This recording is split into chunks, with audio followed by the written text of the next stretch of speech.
Assalamualaikum warahmatullahi wabarakatuh. Salam sejahtera, salam rahayu untuk panjenengan semua. Sedulur, angka 7 adalah simbol kehidupan. Itulah makanya kenapa Sang Maha Kuasa, Sang Maha Pencipta itu menciptakan langit dan bumi itu masing-masing punya 7 lapis. Jumlah hari pun juga ada 7.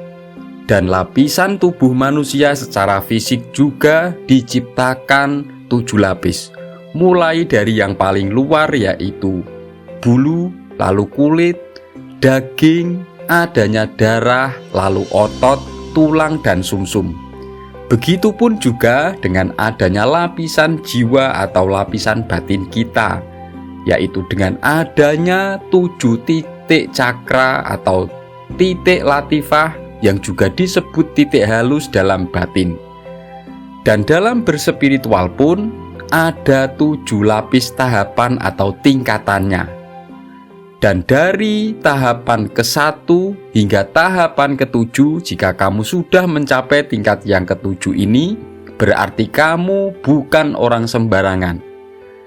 Dan tahap yang pertama, dalam istilah leluhur Nusantara yang menggunakan bahasa Sangsekerta yaitu disebut tahap Mandala Kasungka atau Mandala Kasungka. Ini adalah tahapan orang yang berspiritual tetapi tujuannya adalah untuk sekedar kepuasan nafsu birahinya, untuk kepuasan seksual atau kebinatangan. Lalu juga demi tujuan kepuasan jabatan atau pangkat, dan lalu hanya demi tujuan gaya hidup saja. Contohnya adalah seseorang itu berspiritual dengan bertirakat, berpuasa, bertafakur, bersemedi, bermeditasi. Dia berdoa, mengucapkan wirid, mantra, dan lain-lain, tetapi hanya untuk tujuan memikat pasangan, memikat lawan jenis, hanya demi pencapaian kepuasan seksual agar juga mendapat pangkat, jabatan, dan lain-lain. Ini adalah tahapan spiritual yang paling bawah, yang paling rendah tingkatannya. Yang kedua, tahap Mandala Seba atau Mandala Seba. Ini adalah tingkatan bawah yang kedua.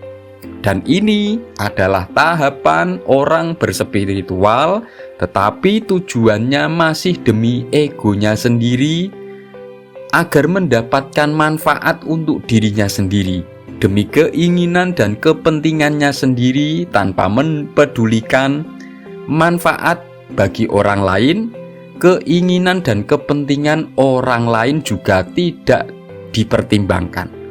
Pokoknya dia berspiritual itu dengan laku tirakat dan lain-lain, tujuannya hanya supaya kemauan keinginannya sendiri itu tercapai, agar dianggap sakti, atau contohnya supaya pasangannya itu menjadi tunduk dan takluk, tidak berani membantah kepadanya, atau supaya semua kata-katanya itu selalu dituruti orang lain, tidak ada yang berani membantahnya tanpa dia mempedulikan keburukan dan kerugian bagi orang lain. Contoh lain hanya sekedar dia itu berspiritual dengan laku tirakat hanya supaya tidak mempan dibacok atau dilukai. Tahap yang ketiga yaitu tahap Mandala Raja atau Mandala Raja. Ini adalah tingkatan spiritual golongan tengah yang pertama. Dan ini adalah tahapan orang yang berspiritual demi tujuan kebajikan-kebajikan.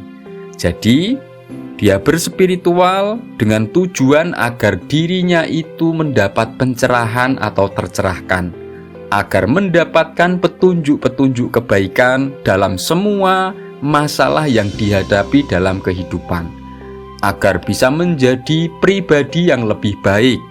Contohnya, dia berpuasa agar bisa mengendalikan hawa nafsunya. Dia berzikir dan banyak mengingat Sang Maha Kuasa agar hatinya itu menjadi tenang dan merasa damai.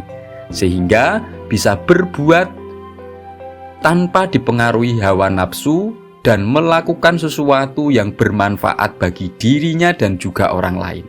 Tahap keempat yaitu mandala wening atau mandala wening. Ini adalah tingkatan spiritual golongan tengah yang kedua.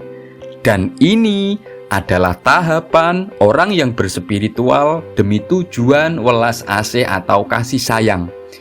Dia berspiritual dengan tujuan agar mendapat kasih sayang dari Sang Maha Kuasa, supaya mencapai welas asih dengan sesamanya, agar hidupnya damai, bisa saling tolong-menolong, saling memberi, dan membantu satu sama lain.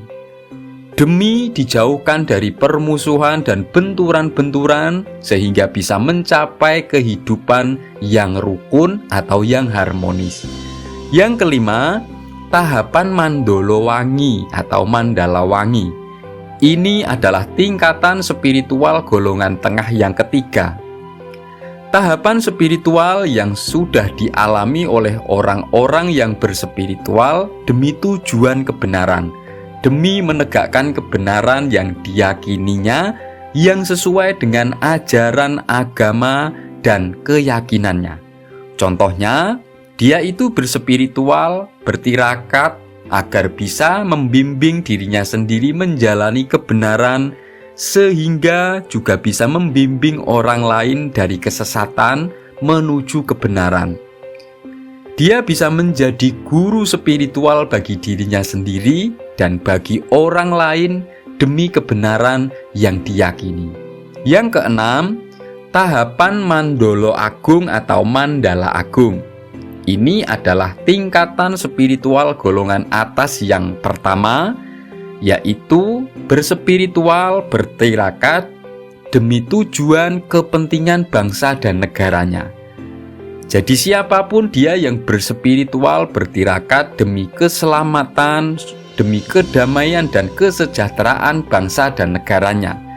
Bukan lagi tirakat dan berspiritualnya itu hanya sekedar demi golongannya sendiri, demi keluarganya sendiri, apalagi demi ambisi dan kepentingannya sendiri.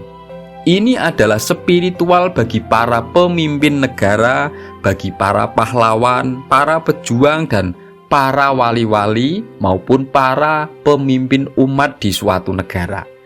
Yang ketujuh, tahapan mandala hyang atau mandala hyang.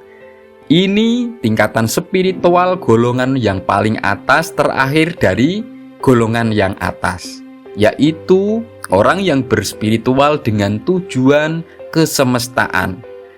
Dia berspiritual dengan tujuan agar selaras dengan semesta, selaras juga dengan kehendak Sang Maha Kuasa, sehingga dia bisa berbuat demi kepentingan orang banyak, kepentingan alam, kepentingan dunia, bisa menjaga keberlangsungan keseimbangan alam semesta ini dari kerusakan. Dia berbuat demi kedamaian di dunia, membela, membantu orang-orang yang tertindas di berbagai belahan dunia manapun. Ajining diri saka lati, ajining raga saka busana. Harga diri itu berawal dari ucapan, dan kewibawaan itu berawal dari penampilan atau pakaian. Semoga ini bermanfaat. Wassalamualaikum warahmatullahi wabarakatuh.